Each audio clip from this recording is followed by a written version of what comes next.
Et salut les amis, j'espère que vous allez bien, c'est Elias au BNTV, on se retrouve aujourd'hui pour une toute nouvelle vidéo concernant le fameux test ultime pour la série EV10 Rivalité Destinée. Donc comme vous le savez, généralement je fais une notation au niveau des cartes. Il y a une partie carte, une partie scellée. Là, la partie scellée est notée sur 10, les cartes sur 10. Et à la fin, ça nous fait une note sur 20. Alors beaucoup m'ont dit, mais Elias, tu n'avais pas fait d'analyse de la série 151 parce que c'était quasiment à mes débuts sur YouTube et c'est vrai que j'avais pas encore fait ce concept là. Donc effectivement, 151 n'a pas de note. Maintenant, dans tous les cas, à la fin de cette vidéo là, je vais vous donner une note pour Rivalité Destinée, mais je vais également vous donner la note que j'aurais mis à 151 pour vous dire pour moi quelle est la meilleure série des deux. Voilà. Avant de commencer la vidéo, les amis, n'oubliez pas, pour ceux qui n'ont toujours pas protégé leur carte ou leur item scellé, n'hésitez pas, il y a un Poké, le lien bien évidemment est dans la description. Vous bénéficiez de moins 10% sur toute la boutique. En plus de ça, il y a les nouvelles protections aimantées sur le site qui font partie, il me semble, des moins chers, voire si c'est pas le moins cher du marché. Donc n'hésitez pas à aller jeter un coup d'œil. Et les amis, n'oubliez pas, on est en partenariat avec Nakabox, qui est une boutique multi-TCG en ligne, donc qui vend du Lorcana, du Yu-Gi-Oh, du One Piece, du Pokémon. Donc n'hésitez pas à aller jeter un coup d'œil sur le site. Vous avez moins 5% sur toute la boutique avec le code Elias au BNTV5. Et en plus de ça, vous pouvez les retrouver tous les jeudis soirs sur Whatnote, les amis, à 21 h. Vous pouvez vous inscrire sur Whatnote et bénéficier de 15 € offerts avec le lien qui est en description. Donc n'hésitez pas. Les amis, on va commencer la vidéo. Donc on va commencer tout simplement par le scellé. Alors tout s'affichera ici bien évidemment. Donc là, le scellé, les amis, pour moi c'est l'un des plus beaux, voire le plus beau scellé donc de tout le bloc écarlate et violet. Je vais m'expliquer. Déjà, l'ETB pour moi c'est la plus belle ETB, toutes les séries, tout bloc confondu. Voilà. Pour moi, il n'y a pas de débat là-dessus. Je crois que c'était Harmonie des Esprits où on avait Mew et Mewtwo et je trouvais vraiment le TB incroyable. Mais même ça, en fait, honnêtement, là, je trouve qu'ils ont tapé très très fort. On s'en rend pas compte parce que on est dans le truc là. On a vu la série, on en voit ouvrir des tonnes et des tonnes à gauche à droite. On a pu en retrouver en magasin. Donc on se rend pas encore compte, mais on est sur un item qui est juste incroyable. On est sur une ETB Team Rocket. On peut dire ce qu'on veut, oui, il y a le rivalité destinée, ce que vous voulez, mais on est sur une ETB Team Rocket. Rouge et noir, on a le R de la Team Rocket, on a Giovanni Mewtwo sur la face avant, on a un grand R juste derrière eux. Enfin, l'ETB est juste magnifique. Alors la carte promotionnelle de Culbutoke avec des sbires de la Team Rocket, c'était pas la plus belle carte à mettre, je suis d'accord. Mais en tout cas, l'ETB, le visuel de l'ETB est juste magnifique et pour moi c'est le plus beau. Au niveau de la display les amis, pareil, elle est incroyable quand elle est fermée. La display les amis, elle a Mewtwo et Giovanni qui sont mis en avant. Donc concrètement pareil, c'est deux protagonistes qui sont hyper appréciés de la communauté. Giovanni, on le sait, c'est le patron, le big boss de la Team Rocket. Et Mewtwo qui est censé être le Pokémon le plus fort. Donc concrètement, voilà, on est quand même sur une display qui est très très jolie avec de très jolies couleurs. On continue avec le tripack. Alors là, sur l'illustration, on a deux tripacks avec la même illustration au niveau de la carte promotionnelle, mais il y a aussi le Kangourex que je préfère, qui est une carte holographique qui est très très jolie. Bon, les tripacks, c'est difficile de noter un tripack parce que finalement on note un peu plus les cartes promo et plus que le tripack en lui-même. Les cartes promo sont plutôt sympas, surtout la Kangourex. Donc voilà.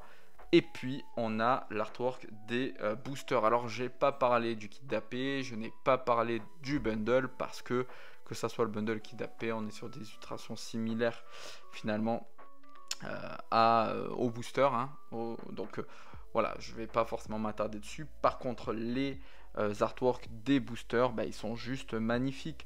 Ils ont vraiment mis, finalement, c'est pratiquement du fan art. Le truc, c'est, on a Giovanni avec Mewtwo, on en a un avec Cynthia et Karcha Croc. Donc voilà, c'est un Pokémon qui est très apprécié, une dresseuse qui peut-être c'est la dresseuse la plus appréciée finalement sur Pokémon. On a du coup Gold et OO, et puis on a des sbires de la Team Rocket avec Smogogo et Arbok. Donc, non, Smogo, ouais, Smogo et Arbok. Donc, concrètement, voilà, on est quand même sur un scellé qui est vraiment très, très, très joli.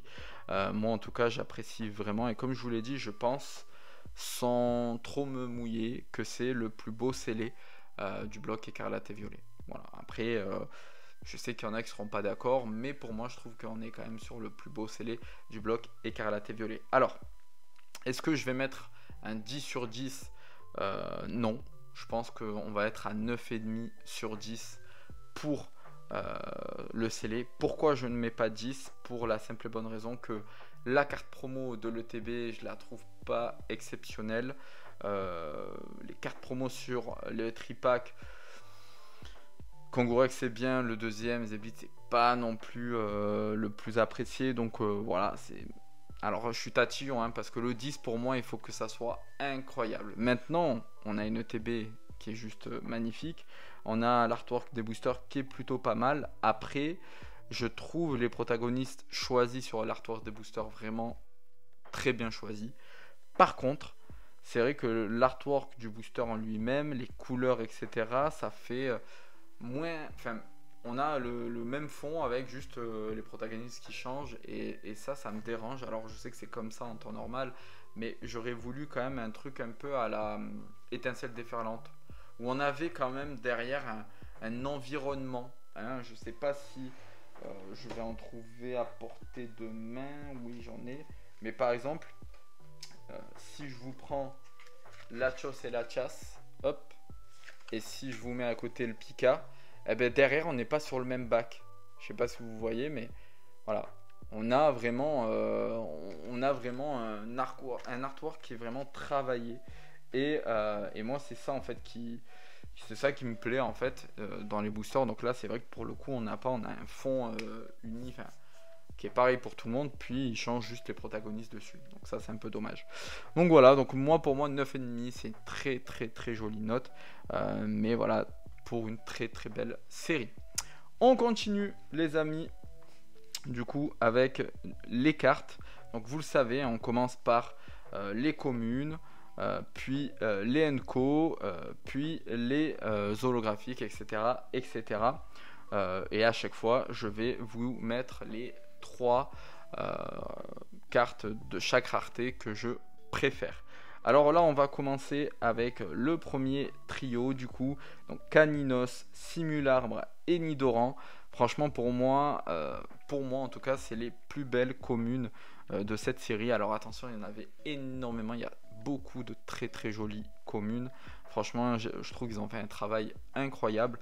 La Canino, je la trouve magnifique. C'est vraiment un truc un peu chibi, un peu voilà, un peu animé, avec des contours blancs. Enfin, je trouve la carte vraiment incroyable. Il est vraiment très très mignon le Caninos.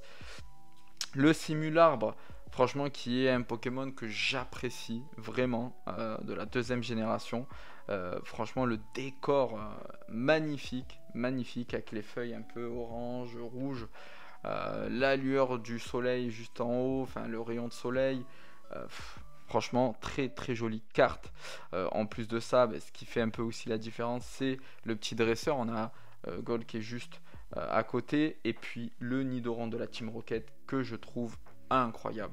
Franchement, que ça soit la direction artistique, le fait de le mettre comme ça en mode vénère, on dirait qu'il approche tout doucement de sa proie, ou en tout cas qu'il approche d'un rival, hein, en mode je suis prêt à attaquer, à en découdre.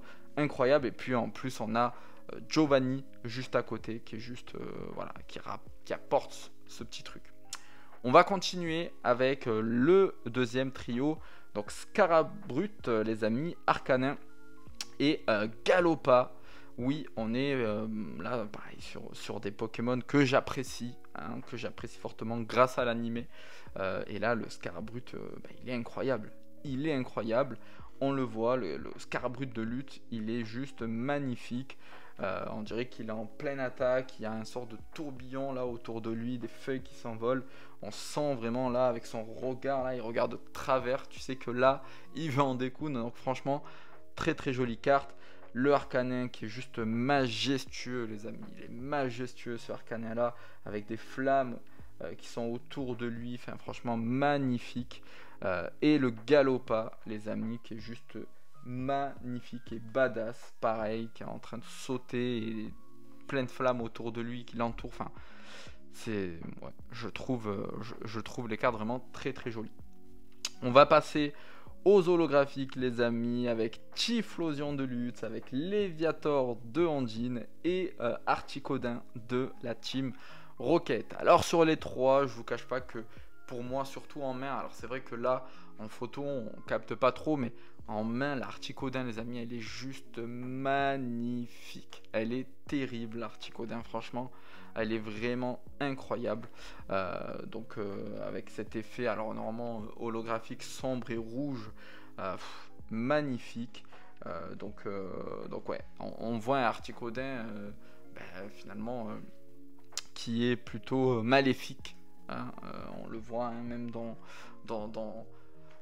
son visage finalement, hein, on voit de la colère, donc franchement incroyable. Le Léviator d'Ondine qui est juste magnifique, en pleine action, avec de l'eau qui tourbillonne autour de lui. Et puis Ondine, hein, pareil, les petits dresseurs sur le côté, pour moi ça fait la diff, hein, depuis EV9, je trouve que ça fait réellement la différence. Et le Typhlosion de lutte qui est juste incroyable, pareil, hein, là on les voit en image, mais l'holographisme de ces cartes est juste magnifique. Mais oui, Typhlosion, deuxième génération, starter, l'un des starters les plus appréciés de la deuxième génération. Franchement, magnifique, je kiffe vraiment ces trois cartes. Allez, on va passer aux ex, les amis, et les ex.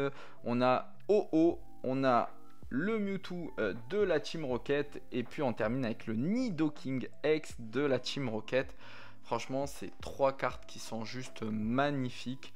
Le OO que je trouve vraiment très très bien réalisé. Et là, pour le coup, je trouve réellement que là, c'est des ex qui ont du sens. Moi, j'aime bien ces ex-là. Si je les drop, je suis content. Je ne serai pas dégoûté. Il y a certaines ex où je trouve qu'il n'y a pas de vie. C'est plutôt fade. Mais là, pour le coup, la OO, elle est juste incroyable. Hein. On le voit sortir ces griffes-là. Franchement, incroyable.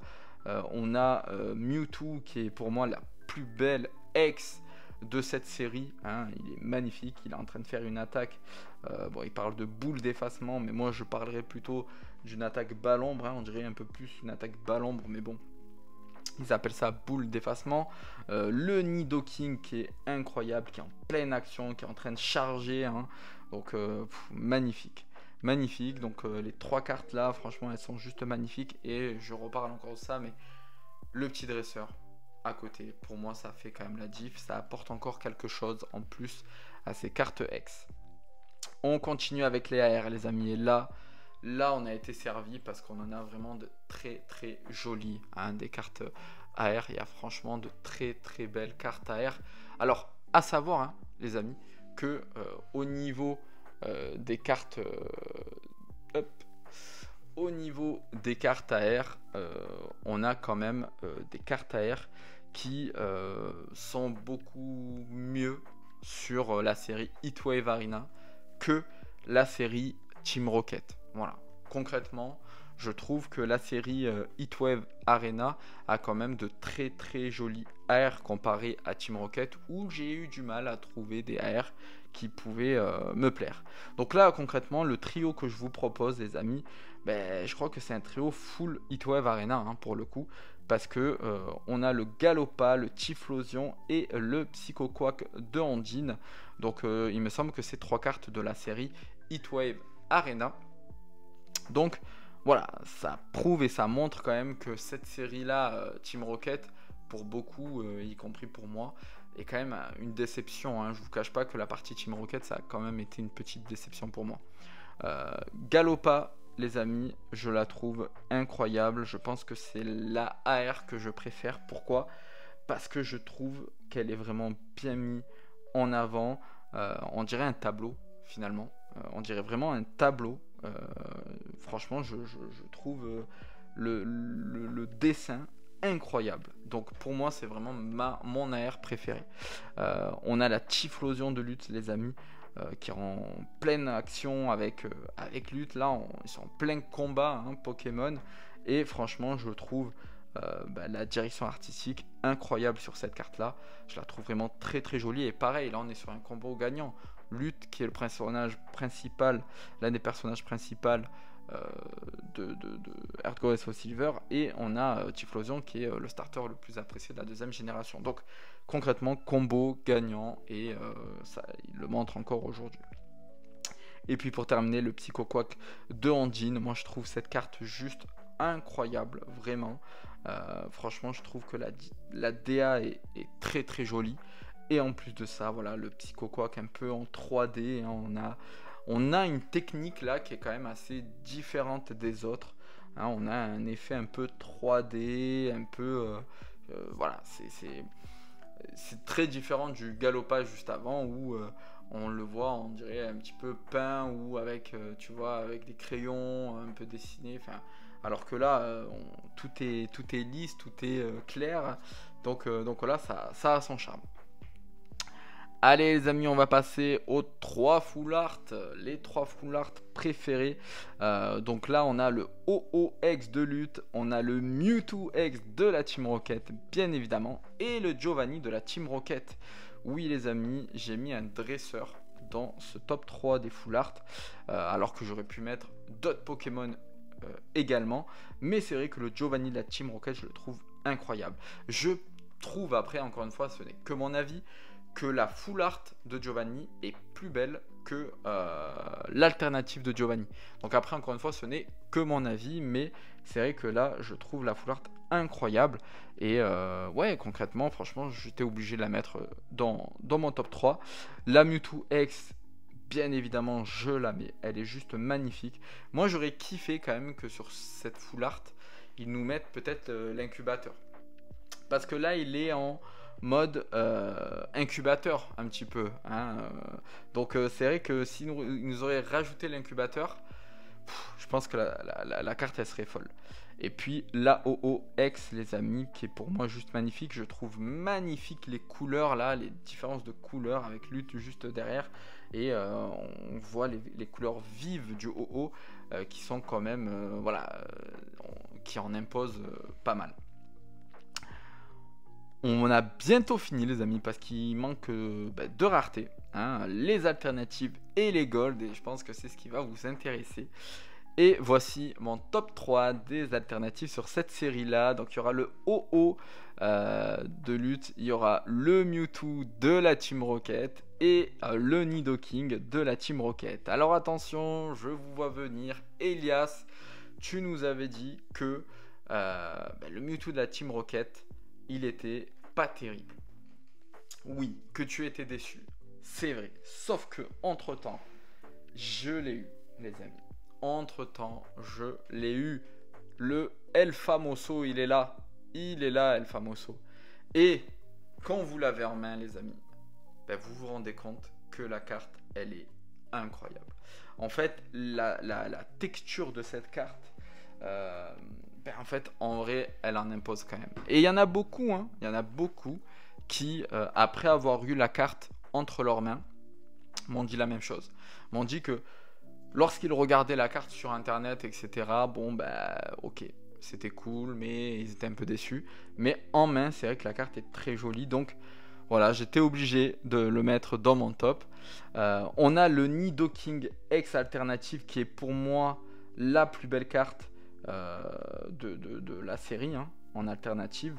Je le trouve incroyable. Le dessin, ça me rappelle l'animé concrètement, hein. On a des dessins vraiment d'animé, avec le Giovanni derrière qui fait le signe avec la main en mode attaque, et on a le Nidoking qui lance en attaque, et moi je la trouve incroyable cette carte là, vraiment incroyable.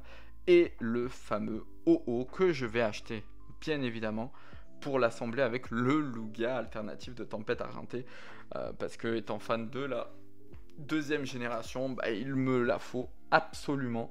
Donc je la trouve incroyable là, vraiment les amis, je la trouve magnifique.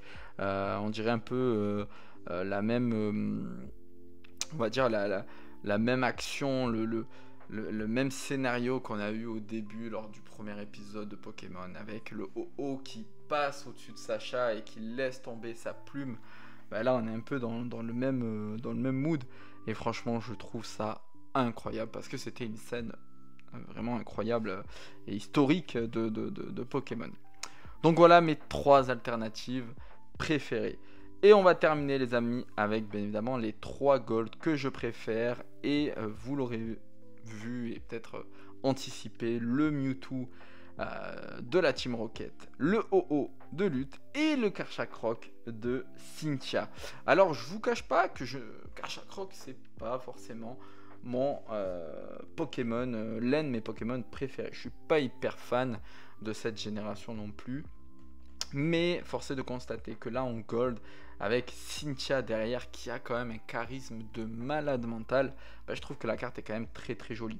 Et puis le OO, bien évidemment, on est sur un OO qui ressemble à la carte Full Art, mais quand même avec Lutte derrière qui est quand même colorisée, chose qui n'était pas effectuée sur la carte Full Art.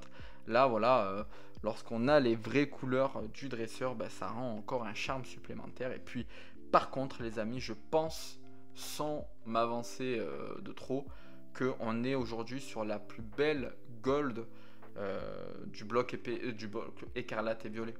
Je trouve que la gold là, elle est juste incroyable. Le fait d'avoir les contours gold et d'avoir le Giovanni vraiment avec ses vraies couleurs et tout, moi je trouve que c'est juste magnifique, que la carte est incroyable, et c'est pas pour rien. Il me semble que la carte est aux alentours des 70 à 80 euros.